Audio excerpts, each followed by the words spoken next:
PF को लेकर सरकार की शानदार पहल, 30 करोड़ लोगों को होगा फायदा, निकाल सकेंगे 100% पैसा। 13 जटिल प्रावधानों को सिर्फ 3 कैटेगरी में किया गया मर्ज। देखें कितनी आसान हो गई है पीएफ निकालने की प्रक्रिया।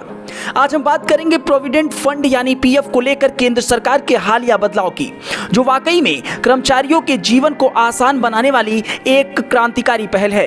मोदी सरकार की दूरदर्शी नीतियां एक बार फिर साबित कर रही हैं कि कैसे वे आम आदमी की वित्तीय सुरक्षा को मजबूत करने पर फोकस कर रही हैं।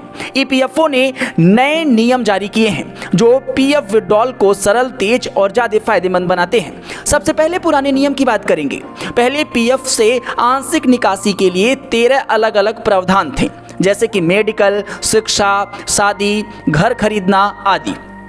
हर केस में लिमिट सख्त थी, जैसे शिक्षा या शादी के लिए कुल मिलाकर सिर्फ 3 बार ही निकासी की जा सकती थी।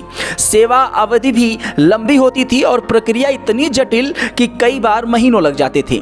अनएम्प्लॉयमेंट के केस में भी 75% निकासी 1 महीने बाद ही संभव थी, लेकिन पूरी प्रक्रिया में देरी और कागजी कार्रवाई की वजह से लोग परेशान होते थे। इमरजेंसी में तुरंत पैसे मिलना बेहद ही मुश्किल था, जो वित्तीय संकट को और बढ़ा देता था। अब नए नियम में ईपीएफओ ने सब कुछ सरल कर दिया है। इन 13 प्रावधानों को सिर्फ 3 कैटेगरी में मर्ज कर दिया गया है, मेडिकल, शिक्षा या शादी और हाउसिंग।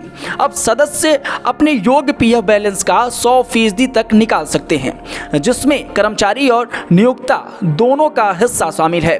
शिक्षा के लिए निकासी अब 10 बार तक की जा सकती है, शादी के लिए 5 बार तक, पहले की तुलना में कहीं ज्यादा लचीलापन आ गया है। हाउसिंग के लिए 90% तक निकासी सिर्फ 3 साल की सदस्यता के बाद ही संभव है, जो पहला घर खरीदने वालों के लिए बड़ा वरदान है। इमरजेंसी विड्रॉल के लिए 1 लाख रुपए तक की राशि सिर्फ 72 घंटे में मिल जाएगी। सेवा अवधि को घटाकर 12 महीने कर दिया गया है प्रीमेच्योर फाइनल सेटलमेंट के लिए। साथ ही जॉब चेंज पर पीएफ ऑटोमेटिक ट्रांसफर हो जाएगा और डिजिटल सर्विसेज को ईपीएफओ यानी 3.0 के तहत और आसान बनाया जा रहा है, जैसे ईसीआर फाइलिंग की डेडलाइन बढ़ाना और पेनल चार्ज कम करना। ये नए नियम सभी ईपीएफओ सदस्य के लिए उपलब्ध हैं, ना कि केवल केंद्र या राज्य सरकार के कर्मचारियों के लिए। ईपीएफओ सदस्य कौन बन सकता है, यह भी एक बड़ा सवाल है। भारत में कोई भी ऑर्गेनाइज सेक्टर का कर्मचारी जहां कम से कम 20 कर्मचारी हो, अनिवार्य रूप से ईपीएफ में शामिल हो सकता है, चाहे वो प्राइवेट कंपनी हो या पब्लिक सेक्टर यूनिट हो या कुछ सरकारी संस्थान जहां ईपीएफ लागू है।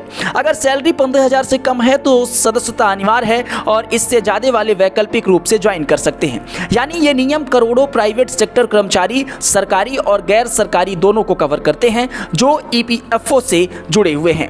यह बदलाव कितने लोगों को फायदा पहुंचाएगा, यह भी एक बड़ा सवाल है। भारत में ईपीएफओ के करीब 30 करोड़ से ज्यादा सदस्य हैं और ये नियम विशेष रूप से मध्यम वर्ग के कर्मचारियों, युवाओं, परिवारों को राहत देंगे।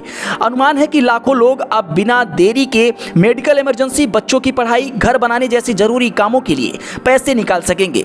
इससे वित्तीय तनाव कम होगा और लोग अपनी सेविंग्स को बेहतर तरीके से इस्तेमाल कर पाएंगे। अब डिजिटल प्लेटफॉर्म से सब ऑनलाइन हो जाएगा, कागजी काम कम होगा। पुराने नियमों में बार बार निकासी की सीमा से लोग अटक जाते थे, अब वो लचीलापन मिलेगा। इमरजेंसी में तुरंत मदद मिलने से स्वास्थ्य व आर्थिक संकट में फंसना कम होगा। कुल मिलाकर यह स्कीम साफ तौर पर दिखाती है कि सरकार कर्मचारियों की भलाई को प्राथमिकता दे रही है, उनकी मेहनत की कमाई को उनके हाथों में जल्दी पहुंचाकर। दोस्तों, ये बदलाव न सिर्फ आर्थिक सशक्तिकरण है, बल्कि आत्मनिर्भर भारत की दिशा में एक मजबूत कदम भी साबित हो रहा है।